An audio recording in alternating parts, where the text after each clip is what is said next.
सगळ्यांच्या डोळ्यात अश्रू होते सर. अगदी पूर्ण हॉल रडत होता जेव्हा तो प्रसंग तिथे आला ऋणानुबंधाचा.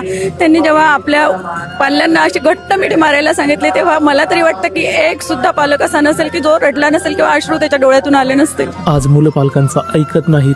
पालक आणि मुलांमधील नातं हळूहळू दूर जात आहे. याचसाठी संस्कार एक्सपो मध्ये आयोजित करण्यात आला होता ऋणानुबंध पालकत्व एक कला हे सत्र. पॅरेंटिंग स्टाईल आज पालक वापरतात आहे ट्रेडिशनल, ती या काळाला लागू होणार नाही आहे. म्हणजे मी आता माझ्या मुलीचंच उदाहरण देते. अजिबात ती ऐकत नव्हती. म्हणजे जे सांगते तिला ते पटायचं नाही. पण खरंच अशा सेशनची खूप गरज आहे. ती आज तिला तिची चूक कळली की खरंच मम्मी मी कशी वागत होती, कशी बोलत होती.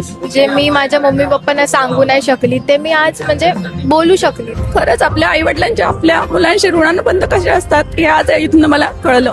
कारण परमपूज्य गुरुमाऊली नेहमी म्हणतात की आपल्या मुलांना रेसचे घोडे बनवू नका.